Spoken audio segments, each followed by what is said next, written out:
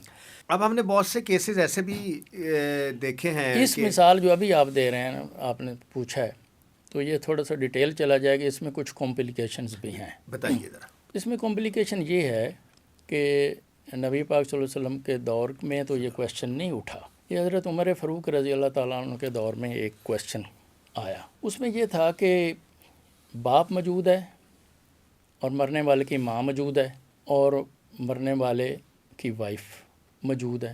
ایسی صورت میں جب ان کو شیئر کو سب کو اکٹھا کرتے تھے تو باپ کا حصہ کم رہ جاتا تھا۔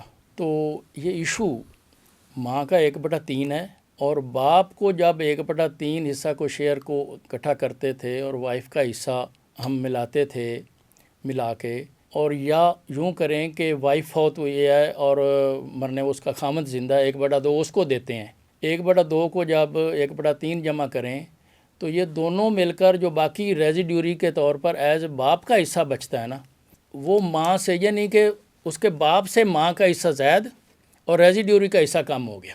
تو اس کویسچن کو لے کر وہ خلیفہ کے پاس پیش ہو گئے۔ انہوں نے کہا جی کہ میری بیوی، اس کی تو بیوی ہے نا، جو اس کا مرنے والے کا باپ مرنے والے کی ماں کا ہسبینڈ ہے، تو اس نے کہا جی کہ میری جو بیوی ہے اس کا حصہ مجھ سے زائد ہے اور میرا حصہ اس سے کم آ رہا ہے، میں مرنے والے کا باپ ہوں، تو یہ کیسے ہے، یہ مجھے قبول نہیں ہے۔ اب یہ بڑا کمپلیکیٹڈ کویسچن ہے، اور قرآن نے جو شیئر تقسیم کیے ہیں 176 آیت میں کہ خاوند 1/2 حصہ لے گا، اولاد نہیں ہے تو ماں 1/3 حصہ لے گی، تو باپ تو آلریڈی ریزیڈیوری میں چلا گیا، جب ریزیڈیوری جاتا ہے تو وہ حصہ اپنی اس کی وائف سے کم ہو جاتا ہے، کم ہو جاتا ہے۔ اب اس پر کوئی نبی پاک صلی اللہ علیہ وسلم کا کوئی فرمان اور نبی پاک صلی اللہ علیہ وسلم سے پہلے قرآن مجید کی آیت میں اس کا ذکر نہیں ہے۔ اب نبی پاک صلی اللہ علیہ وسلم کی ایک حدیث مبارکہ تھی کہ میری امت میں سب سے زیادہ وراثت کو جاننے والا زید ہے، تو حضرت زید جو تھے وہ وراثت میں ایکسپرٹ، اور اس کا سرٹیفکیٹ ان کو نبی پاک صلی اللہ علیہ وسلم نے دیا تھا۔ تو حضرت عمر فاروق رضی اللہ تعالیٰ جو حضور اکرم صلی اللہ علیہ وسلم کے ابو والے بیٹے تھے، جی ان کا، تو انہوں نے یہ باقاعدہ خطبے میں اعلان فرمایا کہ جس نے وراثت کے بارے میں پوچھنا ہو وہ زید کے پاس جائے، یہ جرنل انہوں نے فرمایا تھا۔ اب جب یہ ایشو خلیفہ کے سامنے پیش آیا تو انہوں نے کہا بھی اس کو کیسے سالو کریں کہ مرنے والے کی ماں کا حصہ مرنے والے کے باپ سے کم ہے، تو قرآنک شعر ہم تقسیم کرتے ہیں تو وہ اس کا حصہ کم آتا ہے۔ اب یہاں پر اجتہاد اور اس کا جو قیاس ہے اور ان کی جو اپنی انٹرپریٹیشن تھی وہ سامنے آئی، اس پر انہوں نے اس کا حل یہ نکالا کہ ہم ایسا کریں کہ وائف کا یا ہسبینڈ کا حصہ، میاں بیوی کی صورت میں دونوں میں سے جو بھی وارث بن رہا ہے اس کا ٹوٹل میں سے حصہ نکال دیں، اور اس کے بعد جو مرنے والی کی ماں ہے باقی میں سے 1/3 دیں۔ قرآن میں ایسا نہیں تھا کہ باقی میں سے دیں، یہ انٹرپریٹیشن حضرت زید کی ہے، اور انہوں نے فرمایا کہ اس کو 1/2 حصہ اس کے خامد کو پہلے دے دیں، اور باقی کا میں سے 1/3 اس کی ماں کو دے دیں، اس کی یعنی کہ مرنے والے کی ماں کو دیں، اور پھر باقی جو حصہ بچے گا وہ اس کی ماں سے زائد یا اس کے برابر اس کے باپ کا حصہ آ جائے گا، وہ آ جائے گا۔ اور اسی طرح اگر مرنے والا ہسبینڈ ہے تو اس کی جو بیوی ہے وہ 1/4 حصہ لے گی، 1/4 وہ لے گی، 1/3 اس کی ماں لے گی، تو دونوں کو 1/4 اور 1/3 کو جمع کرتے ہیں تو پھر بھی یعنی والد کے لیے کم حصہ بچتا ہے۔ تو پھر اگر اس کا حصہ نکال دیتے ہیں وائف کا، اور اس حصے کو نکال کر باقی میں سے ماں کو 1/3 دیتے ہیں، تو پھر جو حصہ ہے وہ 1/4 حصہ پھر اس کا ماں کا اس کے برابر وہ آ جائے گا، اور وہ حصہ ٹوٹل میں سے بیوی سے بڑھ جائے گا، یعنی کہ مرنے والے کی ماں سے اس کے باپ کا حصہ زیادہ ہو جائے گا۔ تو یہ پرنسپل، اس کو زید پرنسپل کہتے ہیں، حضرت زید نے اس کی انٹرپریٹیشن کی، مگر اس پرنسپل کو اہل تشیع تسلیم نہیں کرتے۔ وہ بعد میں ہم تھوڑے سے اب آپ کے سامنے کویشچنز پیش تھوڑا سا یہ ٹیکنیکل بات، کیونکہ یہ ہم اپنی باقی سیریز میں اس کے اوپر ڈسکس کرتے ہیں۔ Coming back to the programme, جی اب ہم نارمل ڈسکورس کی بات کرتے ہیں۔ عموماً جب انہیریٹنس ہوتی ہے تو دادا دادی نہیں ہوتے، اس کو اس لحاظ سے دیکھتے ہیں کہ اگر میاں بیوی ہے، اب وہ آگے جب بچوں کی بات ہوگی باپ اور ماں، اگر باپ فوت ہوتا ہے، جی اس کا اگر صرف ایک بیٹا ہے جی تو وہ ساری جائیداد بیٹے کو جائے گی کیا؟ عموماً یہ کویشچن دیکھیں، پوچھا جو پہلا آپ کا کوشچن تھا اس کو تھوڑا سا آگے میں، چونکہ بیٹیوں کی بات کرنے کے بعد ہم آگے چلے گئے، اس میں اس پر بیٹے کا ساتھ اس کا بیان کرنا ضروری ہے۔ تو اگر مرنے والے کی بیٹی کے ساتھ بیٹا بھی ہے تو ایسی صورت میں بیٹی کا جو فکس شیئر تھا 1/2 کی صورت میں، 2/3 2 سے زائد ہونے کی صورت میں ایسا پھر نہیں ہوگا۔ نہیں ہوگا، ٹھیک ہے، کیونکہ اسی کی طرف میں آ جی۔ رہا تھا جی۔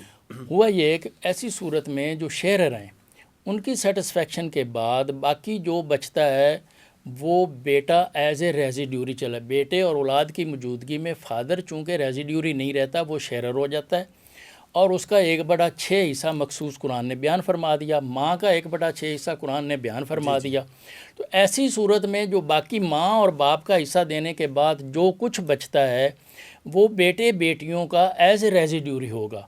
اس کا مطلب یہ ہے کہ بیٹی sharer in case of in absence of son ہے، اور اگر بیٹا ساتھ ہو جائے گا تو بیٹی شیئرر نہیں رہتی، پھر بیٹی بھی بیٹے کے ساتھ ریزیڈیوری میں چلی جائے گی، اور شیئر قرآن مجید نے یہ بیان فرما دیا ہے کہ بیٹے سے بیٹی نصف لے گی۔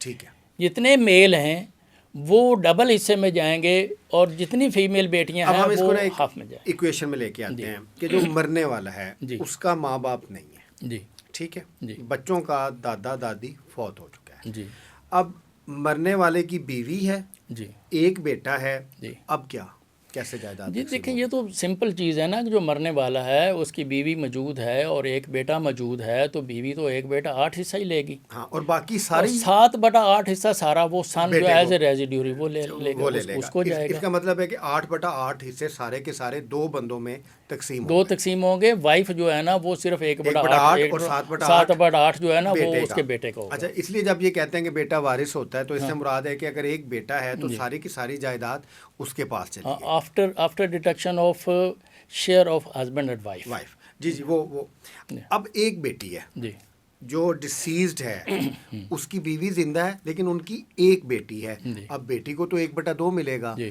اور جو بیوی ہے اس کو 1/8 ملے گا، جی۔ باقی کس کو ملے گا؟ اگر ایسی صورت میں ماں باپ بھی نہیں ہے، ماں باپ نہیں ہے۔ ماں باپ نہیں ہے، تو اس میں ایک تھوڑا سا یہ ڈیٹیل انٹریکیسی بن جاتی ہے عام سامعین کے لیے کے حوالے سے۔ اس میں یہ کہ اس میں پرنسپل ایک ہوتا ہے رد اور ایک ہوتا ہے ریٹرن۔ ایسی صورت میں رد اور ریٹرن کا پرنسپل اگر آپ ٹوٹل جمع کرتے ہیں، شیئرر کو ملاتے ہیں، تو اس میں کچھ باقی بچ جاتا ہے آفٹر سیٹسفیکشن آف شیئرر، اب بہت بیٹی کو دے کے بیوی کو دے کے کچھ بچ جائے گا۔ جو کچھ بچ جائے گا۔ دین ہم جائیں گے ریزیڈیوری کے ٹیبل کی طرف، جی جی، یعنی فادر مرنے والے کا باپ نہیں ہے تو پھر آگے سن نہیں ہے، تو اس کے بعد پھر انکل آئے گا، بردر آئے گا، بردر کے بعد پھر انکل آئے گا، پھر وہ جو وارثان ہیں ان کی طرف یہ ریولٹ ہوگا باقی حصہ۔ مثلا کہنے سے مراد یہ ہے کہ اگر بیٹی ہے بیٹا نہیں ہے تو اٹ مینس کہ دوسرے ریزیڈری کے جو وارثان ہیں وہ بھی آ جائیں گے، وہ آ جائیں گے۔ وہ لسٹ دی ہوئی ہے جی جی۔ قرآن مجید کی، جتنے قانون وراثت ہے اس میں ریزیڈیوری اور شیئرر جو ہیں ان کو تقسیم اچھا، کیا جو یہ جائے جو گا۔ پرنسپل کے بعد ہم اب ریزیڈری کی بات کرتے ہیں، ان میں کون کون سے رشتے ہیں؟ سب سے زیادہ رشتہ امپورٹنٹ جو اس میں آئے گا ریزیڈری پہلے میں، نمبر پر ریزیڈیوری سب سے پہلا سن ہے، سن ہے، ٹھیک ہے، اور if there is a daughter then she will take half share equal to the son, وہ اپنے بھائی سے نصف حصہ لے گی۔ ایک بھائی ہے، 2 بہنیں ہیں، تو 2 بہنوں کا ایک بھائی کے برابر ہو جائے گا، اسی وہ نصف کویشچن ہو میں جائے آتے گا۔ ہیں کہ جو بندہ مر گیا ہے جی، اس کا سن تو نہیں ہے نا؟ دیکھیں آپ نے سن کی جب بات کریں گے تو پھر مرنے والے کا سن کنسیڈر ہوگا۔ نہیں، دیکھیں پھر تو اب یہ ایکویشن کس کا سن کی بات کر رہے ہیں؟ اچھا، ایکویشن پہ دوبارہ آتے ہیں۔ مرنے والا، جی، اس کی صرف ایک بیٹی ہے اس کی ایک بیٹی اور ہے، اس کی ایک بیوی ہے، اس کی ایک بیوی ہے، اب دونوں میں اس کے ہو گئے تقسیم اور باقی بچ گیا، باقی بچ ابھی جو باقی بچ گیا وہ جو مرنے والا ہے اس کے ریزیڈریز میں جائے گا۔ اس کے انسیسٹرل میں جائے گا. اچھا اب وہ بتائیں مرنے والے کا وہ بیٹا تو نہیں ہوگا, وہ مرنے والے کا یا بھائی ہوگا باپ یا بھی بہن نہیں ہوگی؟ ہے اس کا, باپ وہ تو نہیں ہے, ہاں باپ بھی نہیں ہے, تو پھر اس کے بھائی اگر موجود ہیں, بہن موجود ہے, وہ وارث بنے گی, بھائی موجود ہیں تو وہ وارث بنے اس میں پھر جو اور چچے کے بیٹے موجود ہیں, کزنز میں چلا جاتا ہے. پھر اوپر جا کر اوپر آپ چلتے جائیں گے اور ان کی جو اولاد ہے ان میں جاتے جائیں گے. جو بیٹی ہے اس کے یا وہ چچیر کو ملے گا یا پھوپھیر کو ملے گا. ان ادر ورڈز ایک اور سچویشن ہو سکتی کہ ریزیڈیوریزم میں اوپر کوئی نہیں ہے. جی جی انڈیا سے پاکستان آئے, مائیگریٹ ہوئے, پچھلا کسی وارث کا پتہ ہی نہیں ہے, خاندان کہاں گیا ہے, کوئی موجود نہیں ہے. تو اگر یہ پراپوزیشن آ جاتی تو اس پر پھر ڈفرینٹ پرنسپل آ جائے گا. ایسی صورت میں جب شیئرر کو سیٹسفائی کر دیا جاتا ہے اور پھر کچھ بچ جاتا ہے اور ریزیڈیوری ہے کوئی نہیں, دین اس کو پرپورشنیٹلی انکریز کیا جاتا ہے ان کے شیئر کو. تو ایسی صورت میں یہ جو ایک ایگزیمپشن دی گئی ہے اس پرنسپل کی, وہ ایگزیمپشن یہ ہے کہ انکریز میں میاں بیوی شامل نہیں ہوتے. اگر انکریز ہے اور ان کی میاں کو جو ملنا تھا وہ مل گیا, یعنی اس کو شیئر جتنا اگر اولاد ہے تو اس کو ملنا تھا 1/4, اس کو 1/4 مل گیا. اب مرنے والے کی اولاد ہے, بیٹی ہے, بیٹی کو 1/2 مل گیا. تو ایسی صورت میں باقی 1/4 بچ گیا. تو ایسی سچویشن آ جاتی ہے کہ ہم ریزیڈیوری دیکھیں گے اور ریزیڈیوری اویلیبل نہیں ہے. ٹھیک ہے, then daughter will take 1/2 as sharer and 1/4 as return, رد کے طور پر. اس کا شیئر بقیہ جو بچتا ہے اس کو انکریز کر دیا جائے گا. چلیں اب ہم نا اس کی لاسٹ ایکویشن لیتے ہیں. میاں بیوی آ گئے, اب میاں کا نہ باپ ہے نہ ماں ہے, بیوی کی نہ ماں ہے نہ باپ ہے, پھر ان کی اولاد بھی نہیں ہے. اب وہ دو ہی آپ ایک چیز ذہن میں رکھیں, مرکز نیوکلس آپ ڈسیزڈ کو رکھیں. دونوں بنائیں گے. مرنے والا میاں بھی ہوگا, ہسبینڈ بھی ہوگا, بیوی بھی ہوگی, لیکن ان کے نہ اوپر ماں باپ ہے نہ نیچے اولاد ہے. ٹھیک ہے, دو ان کا ایک ہی رشتہ کوالیفائی کرتا ہے. ٹھیک ہے نا, پرنسپل ایک ہی رشتہ کوالیفائی کرتا ہے, بیوی کا ہسبینڈ کا بیوی. ہسبینڈ مرے گا تو بیوی کو کتنا ملے گا؟ اچھا, اس میں کوئی ایسا قرآنک پرنسپل نہیں بیان ہوا, اور دوسرا اس پر کچھ کورٹ ڈیسیجنس ہیں. بیسک لا یہ ہے کہ جب شیئرر ہوں گے تو ان کو سیٹسفائی کیا جائے گا, اس کے بعد ریزیڈیوریز کو سیٹسفائی کیا جائے گا. ریزیڈیوریز کی لسٹ میں کوئی نہیں ہے تو ڈسٹنکٹ انٹرسٹ کو سیٹسفائی کیا جائے گا. وہ بھی نہیں ہے تو پھر جو پرنسپل آف ایسچیٹ ہے وہ لاگو نہیں ہوگا. جو بھی شیئرر وارث ہے تو وہ ٹوٹلی کا اس کو وراثت اس کو دے دی جائے گی. لیکن ان کیس کہ نو ادر شیئرر اور ریزیڈیوری اویلیبل. یس, دس از دی کویسچن. وہ اس صورت میں ہوگا. اور کبھی کبھی ایسی کوئی سچویشن آ بھی جاتی ہے, لیکن یہ ویری ریئر. میرے ابھی تک میرے اپنے بطور وکالت کے کیریئر میں اور یا میری سروس کے کیریئر میں, ہاں سپوزلی ہم ایسا ایک سچویشن اگر کریٹ ہو جاتی ہے تو ہم اس کو اس کا ہم لاسٹ کویسچن. اب مرنے والی بیوی ہے, جی, بیوی کا کوئی وارث نہیں ہے, نہ پرنسپل وارث ہے نہ ریزیڈری ہے, تو کیا اس کی ساری جائیداد اس کے ہسبینڈ کو مل جائے گی؟ جی, اس کے ہسبینڈ کو جائے گی جب کوئی بھی اور نہیں ہوگا. تو نہ ریزیڈری میں نہ پرنسپل میں, اس کی اولاد میں, نہ ریزیڈیوریز میں, اور اس میں لینے اوپر جو کوئی وارثان ہیں ان میں کوئی بھی نہیں ہے, تو دین اس کا جو ہسبینڈ ہے وہ ٹوٹل کا. آئی تھنک ہم نے تقریباً ساری سچویشنز ڈسکس کر لی ہیں. اب ہم اس کو آگے لے کے چلتے ہیں. اب تھوڑا اس کو ہم ٹیکنیکل سے جنرل لے کے آتے ہیں. عموماً آپ نے بھی کبھی اخباروں میں خبروں میں پڑھا ہوگا کہ ایک جو آدمی ہے پراپرٹی ہولڈر ہے, وہ کہتا ہے کہ میں اپنے وارثان کو آگ کر دیا ہے, کوئی بھی وجہ بتا دیتا ہے. اس کی لیگل پوزیشن کیا ہے؟ کیا وارثان جو ہیں ان کو آگ کیا جا سکتا ہے؟ نہیں, اسلام اس کو تسلیم نہیں کرتا.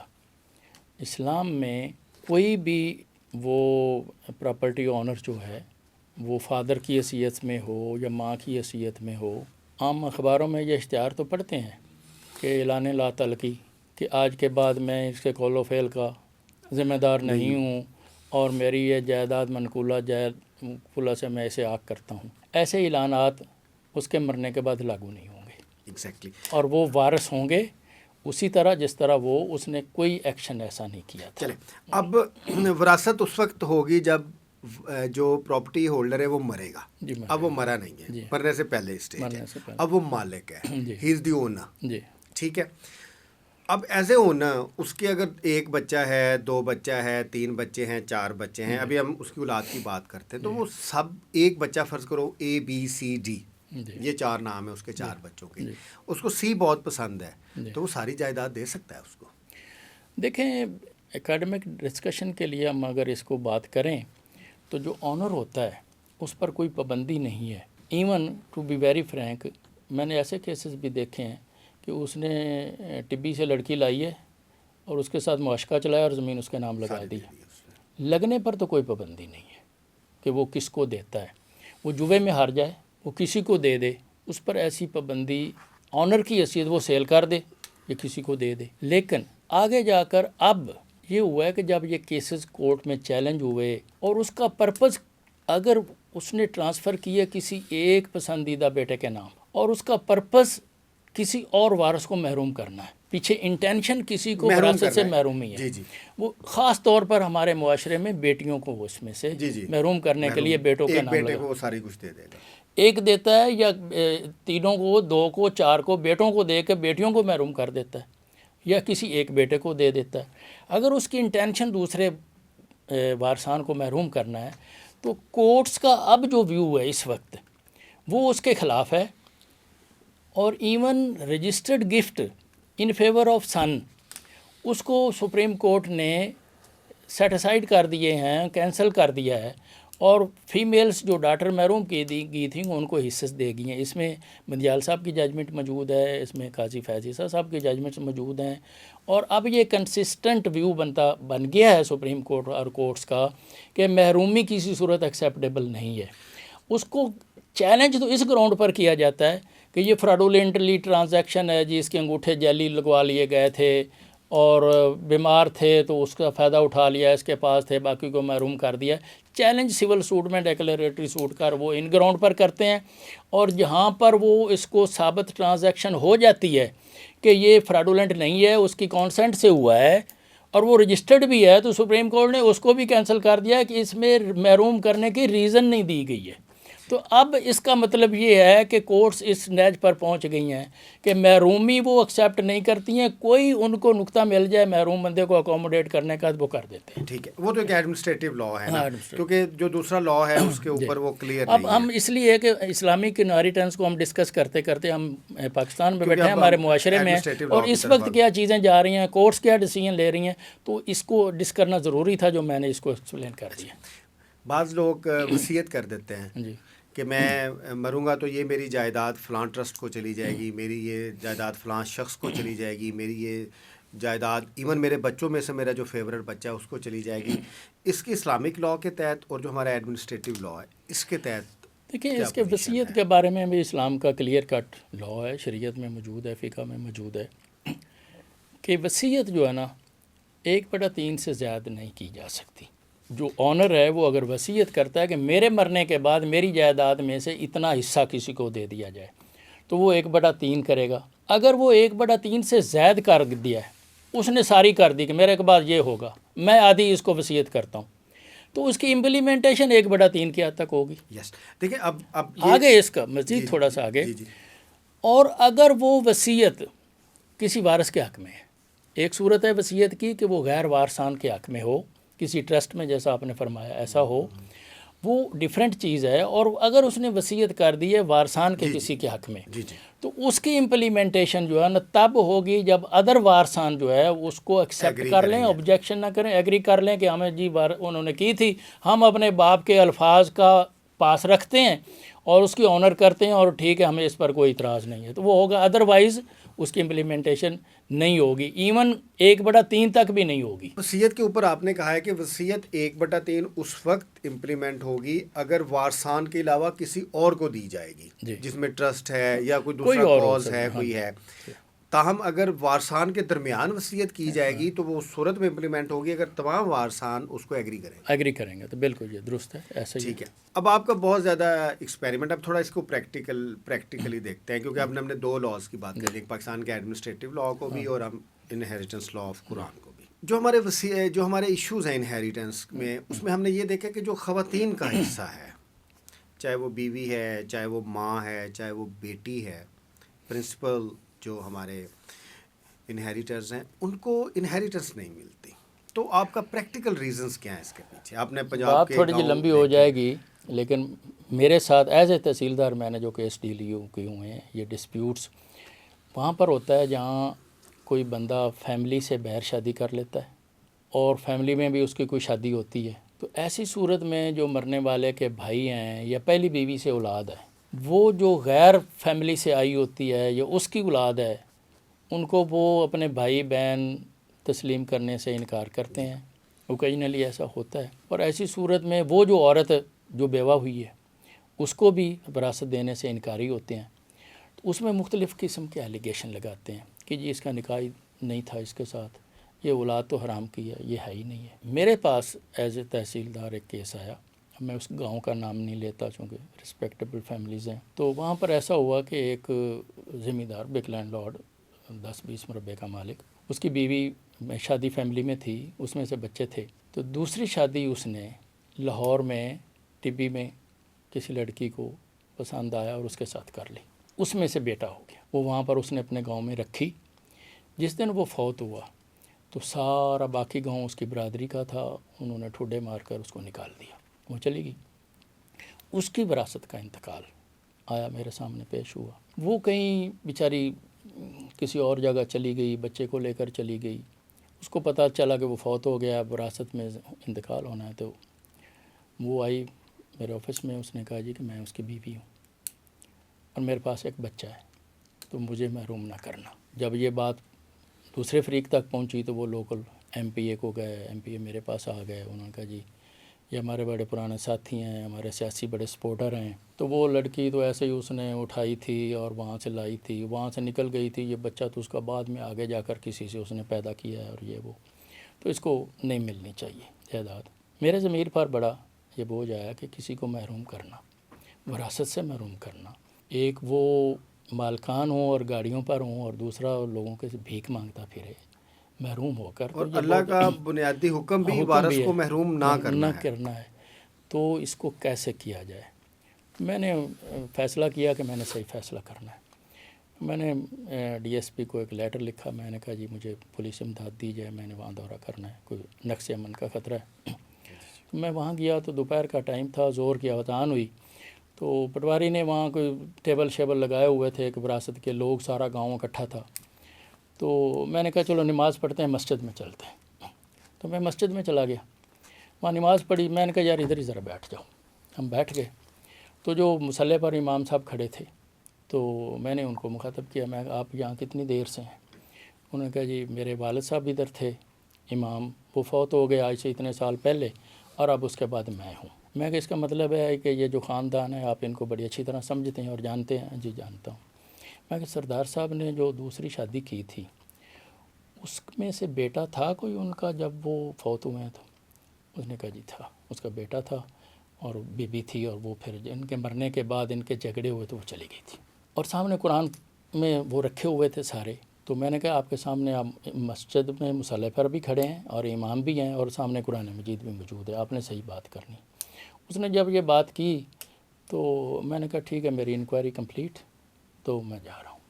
میں آیا، میں نے وراثت کا فیصلہ لکھا اور اس میں نے اس کی بیوی کو بھی اور اس کے بیٹے کو بھی میں نے وہ شیئر دے دیا، تو مجھ سے بڑے وہ ایم پی اے متعلقہ بڑے ناراض ہوئے بعد میں کہا سر بات یہ ہے کہ میں نے اللہ کو جواب دینا ہے، میں اس کو محروم کر کے مجھے تو نیند نہیں آنی تھی، جو تو ایسا کیا۔ لینڈ لا یہ ہوتا ہے، یہ معاشرے ہمارے میں ایسا ہوتا ہے۔ دوسرا بیٹیوں کو محروم کرنے کے حوالے سے جو اس کا دوسرا پہلو ہے، جو جس میں بہت زیادہ بحث جیسے بحث، وہ یہ ہے کہ فیملی میں کہیں جو بیٹی چچا کزن میں آ جاتی ہے نا، تو وہ تو یا تو کانسنٹ سے اس کو کہتے ہیں جب ہمیں زمین کی ضرورت نہیں ہے، انہوں نے ادھر سے بیٹی دے دی، انہوں نے ادھر دے دی، اور جو فیملی سے باہر جاتی ہیں چیز، وہ کہتے ہیں ہماری جائیداد اب چلی جائے گی فلاں خاندان میں، فلاں اس کی اولاد، فلاں شریک کا شریکہ شروع ہو جاتا ہے، تو وہ پھر اس کوشش کرتے ہیں کہ فیمیل اس میں محروم ہو جائے۔ دیکھیں قرآن واضح ہے، جی، شادی فیملی میں ہو، شادی فیملی سے باہر ہو، اے سے ہے، بی سے ہو، زی سے ہو، شیئر جو ہے وہ واضح بیٹی کا حق ہے، اور وہ حق ہے، اور جو حق نہیں دے گا اس کے اوپر اللہ تعالیٰ کا آئے گا. زہر ہے، وہ گنہگار ہے، وہ گنہگار کسی ہے. کو جائیداد کو ہضم کرنے کے لیے نبی پاک صلی اللہ علیہ وسلم کی ایک حدیث مبارکہ ہے، آپ نے فرمایا کہ جو زمین کا ایک ٹکڑا کسی کا بغیر حق کے لے لے گا تو وہ اس کے گلے میں قیامت والے دن لٹکا ہوگا. اچھا، یہ جو بھائی ایموشنل بلیک میل کرتے ہیں بہنوں کو یا اس طرح کا وہ ایک سینٹیمنٹل سا، میں نے اپنی کورٹ میں بھی ایسے دیکھا ہے صحیح. کہ تو وہ بہنیں پریشر میں بھی آ کے، محبت میں بھی آ کے، آپ جو مرضی اس کو کہہ لیں، یا جو بھائی ہے اس کی آرٹیکولیشن کو لے کے جب گیو ان کرتی ہیں تو کیا وہ اپنا جو حصہ ہے وہ دے سکتی ہیں؟ گزارش یہ ہے کہ پہلی بات تو یہ ہے کہ جو بھائی ہے اس نے اپنا حصہ لے لیا ہے جو اللہ اور اس کے رسول نے اس کا رکھا ہے، تو اس کو کسی منت سماجت کی، کسی پیار کے حربے سے، کسی ڈر خوف اور ہراسمنٹ کے ذریعے کوئی ڈیمانڈ نہیں کرنی چاہیے. اور اگر وہ کرتا ہے تو اس کا یہ فیل ڈیفینیٹلی وہ کوئی قابل تحسین نہیں ہے. ایون بہن اگر ایگری ہو جائے کہ میں اس کو دیتی ہوں اور اپنی اولاد کو محروم کر رہی ہے اور بھائی کی اولاد کو وہ دے رہی ہے، تو اپنے بچوں کا حق جب آگے دے رہی ہے تو وہ بھائی بھی زیادتی کر رہا ہے اور دینے والی بھی بہن بھی زیادتی کر رہی ہے اپنے بچوں کے ساتھ.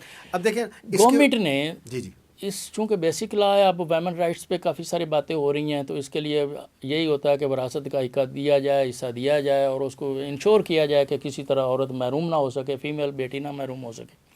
تو اس کے لیے جو ریونیو ڈپارٹمنٹ کر سکتا تھا انہوں نے اس حد تک یہ کیا کہ جس وقت وراثت کا انتقال درج ہوگا تو نارملی یہ ہوتا تھا کہ اس کے ساتھ ہی آگے گفٹ کا، ہبہ کا انتقال بہن کی طرف سے بھائیوں کے حق میں درج ہو جاتا. محرومی کی دو صورتیں بنتی تھیں، ایک تو شجرہ میں شوئی نہ کیا جائے کہ بیٹیاں ہیں یا نہیں ہیں، تو جب یہ ایسا حربے جب بعد میں کیس عدالتوں میں گئے اور وہ ثابت ہو گیا کہ بیٹیاں موجود ہیں تو وہ پھر کیسز خلاف ہوئے.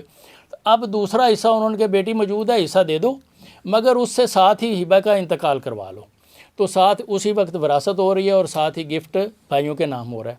اب بورڈ آف ریونیو نے اس میں یہ انسٹرکشن جاری کی کہ جب انتقال وراثت ہو جائے تو فیمیل کی طرف سے اپنے بھائیوں کے حق میں سیل یا گفٹ کی صورت میں انتقال مزید 40 دن تک درج نہ کیا جائے. اب وہ اگر 40 دن گزر جاتے ہیں، وہ فرق نہیں پڑا، ویسے اس سے فرق کوئی نہیں پڑتا، لیکن وہ چونکہ اس وقت تک اپنا وہ پیار محبت وہ سارا کوئی قائم رکھتے ہیں. اور اس کے بعد جب وہ کروا دیتی ہیں تو آگے جو ہمارے پریکٹس میں جو ہمارے نوٹس میں آیا ہے، تو یہ جھگڑے کب پھر شروع سٹارٹ ہوتے ہیں، وہ 15-20 سال کے وقفے کے بعد وہ آتے ہیں. کیونکہ اب ہم اسٹریل کا آخری کویسچن ہے، اسٹریل کا آخری کویسچن جو ابھی آپ کہنے لگے تھے. دیکھیں اب بہن نے کر دیا یا نہ کیا، اب بہن جو ہے وہ ماں بھی ہے، ماں ہے وہ بچوں کی. اب اس کے بچے ہو گئے ہیں 15-20 سال کے. اب جو اس کے بچے ہیں ان کو اپنے ماموں کے ساتھ کوئی رغبت نہیں، کوئی رغبت بھی تو ہو بھی سے. اب یہ سب سے بڑے کیسز ادھر بڑھ رہے ہیں. وہ کہتے ہیں کہ ہمیں اپنے نانا نانی کی پراپرٹی چاہیے. ٹھیک ہے، تو اب سے میرا کویسچن یہ ہے کہ چاہے اس نے ہبہ کیا ہو ماں نے، بہن نے، یا نہ کیا ہو، بچے جب یہ سوٹ کرتے ہیں کیس تو وہ جیت جاتے ہیں. ایسا ہی ٹرینڈ چل رہا ہے. میں نے پہلے بھی جو بات کی اس میں یہ ہوا ہے کہ جب اس کی اولاد ہو جاتی ہے نا تو بہت سے ایونچولیٹیز ہوتی ہیں کہ ان کے رشتے ہو جاتے ہیں آپس میں. جب رشتے ہو گئے تو اس میں گڑبڑ بھی ہوتی ہے، کہیں طلاق ہو گئی، کہیں بہو کو طلاق ہو گئی، کہیں بیٹے نے طلاق دے دی، بھائی کے ساتھ رشتہ تھا مگر طلاق ہو گئی. تو ایسی صورت میں پھر وہ کہتے ہیں، ماں کو کہتے ہیں کہ تم نے ہمارا زمین کیوں دی تھی بھائیوں کو، اب اس کو چیلنج کرو. پھر وہ چیلنج کرواتے ہیں اور ان کے حق میں فیصلے ہو جاتے ہیں. دوسرا یہ ہے کہ جب نہ بھی رشتے ہوں، ان کی کہیں اور فیملی میں شادی ہو جائے، ان کا اپنے ریسورسز ہوتے ہوں، جب ان کو پتہ چلتا ہے کہ ہماری یہ 10 کروڑ کی 5 کروڑ کی پراپرٹی تھی، ہماری ماں نے لکھ کر دی تھی، جب بڑے ہو جاتے ہیں وہ ماں کو پھر کہتے ہیں کہ یہ آپ نے کیا کیا. تو پھر وہ کورٹ میں چلے جاتے ہیں. انہوں نے کیا ہو فراڈ یا نہ کیا ہو، دونوں صورتوں میں جب چیلنج ہوتا ہے تو وہ جو میوٹیشن ہوتے ہیں وہ نارملی 90% جو ہے نا وہ ٹوٹ جاتے ہیں اور پھر سیٹسفائڈ ہو جاتے ہیں. اب لاسٹ کویسچن ہے اس کا، کیونکہ ہم نے اس کو اب کمپلیٹ کرنا ہے. بہت سی جگہوں پہ سمبولیکلی قرآن سے شادی کا کانسیپٹ ہے، دوسرا کانسیپٹ ہے اگر بیٹی کی بہن کی شادی نہیں ہوتی تبھی بھی تو اس کو پراپرٹی ملنی چاہیے نا. نہیں، شادی دیکھیں وہ 1 سال کی ہو یا وہ جوان ہو، یہاں تک کہ قرآن مجید نے تو اس کو تحفظ دیا ہے جو ماں کے پیٹ میں رحم میں جو بچہ ہے وہ میل ہو یا فیمیل ہو، تب تک مرنے والے کی اگر وائف پریگننٹ ہے، پریگنینسی میں ہے، تو تو ایسی صورت میں وہ فوت ہو گیا تو اس کی وراثت کا انتقال روکا گیا ہے، تقسیم نہیں ہوگی جب تک کہ وہ ڈیلیوری نہیں ہوگی اور اس کا ڈٹرمینیشن ہوگا کہ یہ میل ہے فیمیل اور اس کا شیئر کیا بنتا ہے۔ تو اسلام نے تو اس کا بھی تفظ کیا ہے جو ابھی دنیا میں نہیں آیا مگر پیٹ میں ہے، تو ایسی صورت میں تو کسی کی محرومی بھی نہیں بنتی۔ جناب آخری کویشچن ہے، فیمنسٹ کی طرف سے یہ بہت زیادہ اعتراض آتے ہیں کہ جی بیٹے کو 1/2 جی اور بیٹی کو اس کا آدھا نصف، تو یہ انفیئر ہے۔ نہیں دیکھیں، اب یہ تو اللہ پاک نے اسی آیت میں فرمایا کہ یہ اللہ کی طرف سے فیصلہ ہے، اور آپ کو نہیں پتہ کہ جو آپ کے حقدار ہیں کل کو آپ کے حق میں بہتر ہوں گے یا نہیں ہوں گے، ٹھیک ہے نا۔ جب اللہ نے ہماری ڈسکشن اس پر ہے کہ اللہ اور رسول نے جو دیا ہے وراثت وہ کیا ہے، اب اس پر ہماری بحث کہ یہ صحیح ہے یا نہیں ہے صحیح، یہ بحث نہیں ہے، اس میں میں نے تھوڑا سا کام کیا ہے۔ دیکھیں، حق مہر کون دیتا ہے؟ ہسبینڈ، مرد دیتا ہے، ہاں مرد دیتا، عورت تو نہیں دیتی۔ عورت نہیں دیتی۔ ٹھیک ہے، بریڈ ونر کون ہے؟ نہیں دیکھیں وہ سارا وہ نہیں، اگر آپ ایک پیٹریارکیکل سسٹم میں اگر آپ پوری اکانومی میں لے کے آئیں تو اکنومیکلی فیڈ تو مرد نے دیکھیں، کرنا ہے۔ اسلام نے اس پر کافی سارے جو علماء نے اس پر جو جوابات دیے ہیں، یہ کویشچن بہت پرانا ہے، اٹھتا ہے کہ یہ فیمیل کے ساتھ جو جینڈر ڈسکریمنیشن ہے کہ یہ غلط ہے، آپ کا بنیادی مقصد یہی ہے۔ جی یہ کویشچن آتا ہے بہت زیادہ۔ اب فیمیل دیکھیں، اگر وہ بیٹی ہے تو وہ باپ سے شیئر لے رہی ہے، اور جب وہ شادی ہو کر دوسری فیملی میں چلی گئی ہے تو وہ وہاں بھی وہ شیئر اپنا ہسبینڈ سے وہ اپنا شیئر لے رہی ہے، اس کی محرومی ادھر کا حصہ جو ادھر ہسبینڈ ہے اس کو وہ حصہ مل رہا ہے، جو فیمیل ہے اس کو بھی ادھر سے حصہ مل رہا ہے، تو اس کی محرومی کہیں بنتی نہیں ہے، وہ اس کا وہ خاص طور پہ کمپنسیٹ ہو رہی جب ہے۔ مرد بریڈ ونر ہے اس وقت تو بالکل نہیں بنتی۔ سر بہت شکریہ آپ کا، thank you very it was much. Pleasure to talk you. آج ہم نے جنرل وے میں انہیریٹنس اور اس کے جو موضوع تھا اس کے اوپر بات کی، اس کے بعد ہمیں ایک انہیریٹنس کے اوپر ایک اسپیسیفک ٹیکنیکل اور ایک ایکڈیمک جو ہم نے ریسرچز کیے ہیں اس کے اوپر آپ کے ساتھ وہ سیریز کے پروگرامز لے کے آئیں گے۔ اگر آپ کو ہمارا پروگرام اچھا لگے تو ہمارا چینل ضرور سبسکرائب کیجئے گا، اور موسٹ امپورٹنٹلی آپ کا کوئی بھی کویشچن ہو تو جو ہمارا یہ یوٹیوب پہ جب یہ ویڈیو لگے گی اس کے نیچے کمنٹس میں آپ ہم سے کویشچن پوچھ سکتے ہیں۔ آپ کا بہت شکریہ، اللہ حافظ۔